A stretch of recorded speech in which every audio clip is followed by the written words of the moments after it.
अस्सलाम वालेकुम। आज हम नेक्स्ट चैप्टर को स्टार्ट करने वाले हैं, वो है ह्यूमन रेस्पिरेटरी सिस्टम, इंसानी निज़ाम तनफीस।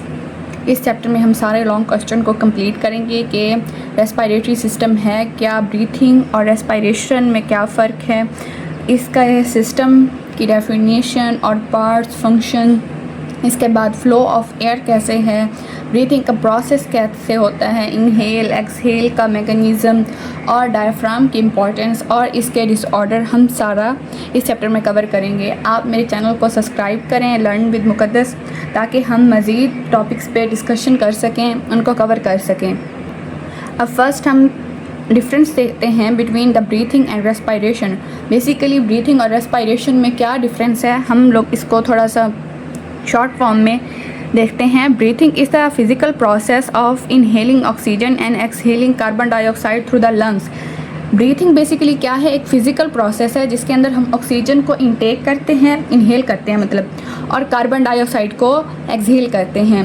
अंदर लेना इनहेल और एक्सहेल क्या होता है, बाहर निकालना थ्रू द लंग्स, और ये फिर नेज़ल कैविटी और माउथ से मज़ीद इनहेल और एक्सहेल का प्रोसेस होता है, ठीक है ना। इसको हम लोग क्या कहते हैं, ब्रीथिंग कहते हैं। अब respiration is the chemical process, ये एक ऐसा केमिकल प्रोसेस है that uses oxygen to produce energy ATP, यानी कि adenosine triphosphate within the cell, यानी कि mitochondria, releasing carbon dioxide as a bio product. इसमें क्या है, रेस्पिरेशन का वो कह रहे हैं कि ये एक ऐसा केमिकल प्रोसेस है जिसके अंदर हम लोग ऑक्सीजन को यूज़ करते हैं ताकि हम एनर्जी बना सकें सेल के अंदर, जहाँ पे सेलुलर रेस्पिरेशन होती है, ताकि हम लोग क्या कर सकें, एनर्जी फराहम कर सकें।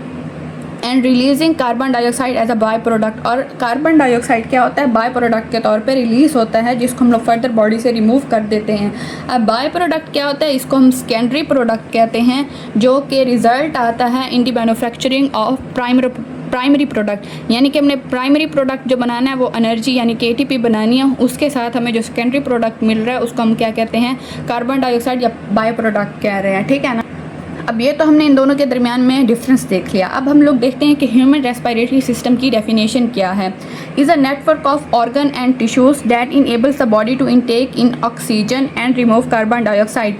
ये एक ऐसा नेटवर्क है जो कि ऑर्गन और टिश्यू से बन के मिला है, और जो कि बॉडी को इनेबल करती हैं कि वो क्या कर सकें, ऑक्सीजन को ले सकें और कार्बन डाइऑक्साइड को रिमूव कर सकें।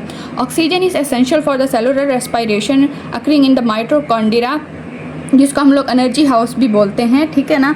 ऑक्सीजन क्या है, एसेंशियल है फॉर सेलुलर रेस्पिरेशन के लिए, जो कि किसके अंदर होती है, माइटोकॉन्ड्रिया के अंदर होती है, जो कि हमारा एनर्जी हाउस भी कहा जाता है माइटोकॉन्ड्रिया को। और वाइल जो कार्बन डाइऑक्साइड है ये वेस्ट प्रोडक्ट है जो कि एलिमिनेट हो जाता है, बाद में हम इसको रिमूव कर देते हैं। अब हम नेक्स्ट देखेंगे कि parts of human respiratory system कौन कौन से हैं। पहले है नोज़, जिसको हम लोग नेज़ल कैविटी कहते हैं, फेरिंग्स थ्रोट गला है पड़ा, लैरिंग्स जिसको हम लोग क्या कहते हैं, वॉइस बॉक्स कहते हैं, फिर ट्रैकिया है यानी कि विंड पाइप, सांस की नाली, ठीक है ना। विंड पाइप क्या है, सांस की नाली है। ब्रोंकाई है, ये ब्रांचेस होती हैं बेसिकली जो कि लंग्स के अंदर जाके खुलती हैं, और इनकी फर्दर मतलब जो जिनके अंदर कार्टिलेज नहीं होता उनको ब्रोंक्यूल्स कहते हैं, ये भी ब्रोंकाई से निकला है। फिर एल्वोलाई है जिनको हम एयर सैक्स कहते हैं, ये सांस की मतलब थैलियाँ होती हैं, हवा की गुब्बारे नुमा थैलियाँ होती हैं। और लंग्स फेफड़े हैं जो कि हमारे पास essential part of the human respiratory system है। फिर प्लूरा है और फिर डायाफ्राम है पड़ा, ठीक है। इन पार्ट्स को हम फर्दर डिटेल से पढ़ेंगे, लेकिन अब पहले हम देख लेते हैं flow of air through the respiratory system. हवा का कैसे गुज़र होता है रेस्पिरेटरी सिस्टम में से। पहले नाक यानी कि नोस्ट्रिल्स के ज़रिए हवा अंदर जाती है, हम लोग ब्रीथ इन करते हैं जब सांस लेते हैं, ठीक है ना।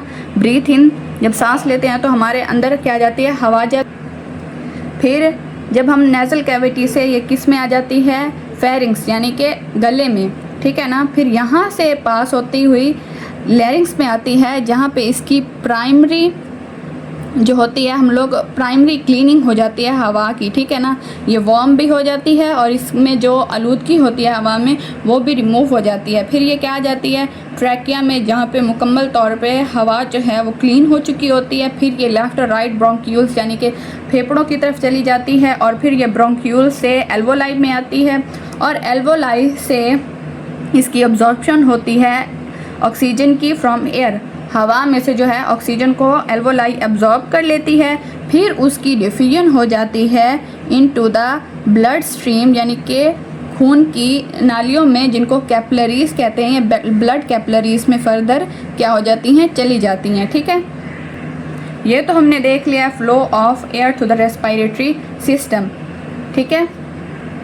अब हम इन शॉर्ट समरी फॉर्म में बोलें कि रेस्पिरेटरी सिस्टम है क्या, तो human respiratory system specialise for the gas exchange, यानी कि ये गैस एक्सचेंज के लिए ही स्पेशलाइज है, जिसके अंदर हम ऑक्सीजन को इन करते हैं और कार्बन डाइऑक्साइड को आउट करते हैं, यानी कि inhale of oxygen and exhale of carbon dioxide, which ensure a continuous supply of oxygen for energy production. साफ ज़ाहिर है जब तक हमारे पास ऑक्सीजन नहीं आएगी, उसकी सेलुलर रेस्पिरेशन नहीं होगी, तब तक हमें एनर्जी एटीपी भी नहीं मिलेगी पावर हाउस से, और हाँ ना हम कोई इनेबल हो सकेंगे अपना कोई भी वर्क परफॉर्म कर सकें। तो ये क्या इंश्योर कर देता है सारा स्ट्रक्चर, इसका जो फंक्शन है पड़ा रेस्पिरेटरी सिस्टम का, कि हम लोग एनर्जी हासिल कर सकें ऑक्सीजन के ज़रिए।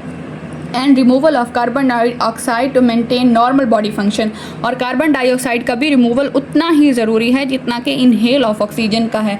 अगर हम कार्बन डाइऑक्साइड हमारी बॉडी में इकट्ठी होते रहे तो ये टॉक्सिक फॉर्म में क्या करती है, डिसऑर्डर काज करती है।